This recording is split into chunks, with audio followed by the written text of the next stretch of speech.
شروع اللہ کا نام لے کر جو بڑا مہربان نہایت رحم والا ہے۔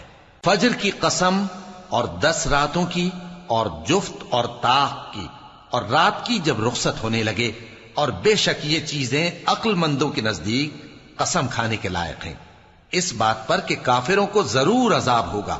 کیا تم نے نہیں دیکھا کہ تمہارے پروردگار نے قوم عاد کے ساتھ کیا کیا، جو ارم کہلاتے تھے، دراز قد مانند ستونوں کے، کہ تمام ملک میں ایسے پیدا نہیں ہوئے تھے؟ اور سمود کے ساتھ کیا کیا، جو وادی قرا میں چٹانیں تراشتے تھے؟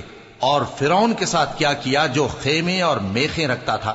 یہ لوگ ملکوں میں سرکش ہو رہے تھے، پس ان میں بہت سی خرابیاں کرتے تھے، تو تمہارے پروردگار نے ان پر عذاب کا کوڑا برسا دیا۔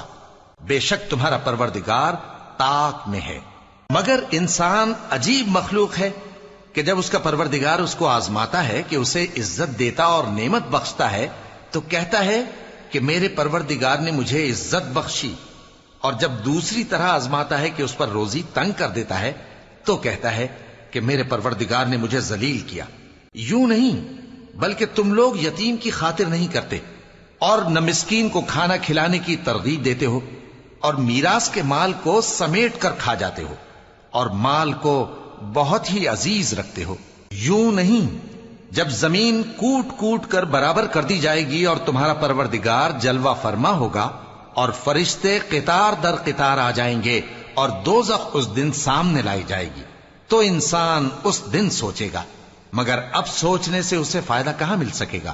کہے گا کاش میں نے اپنی اس زندگی کے لیے کچھ آگے بھیجا ہوتا، تو اس دن نہ کوئی اللہ کے عذاب کی طرح کا عذاب دے گا اور نہ کوئی اس کے جکڑنے کی طرح جکڑے گا۔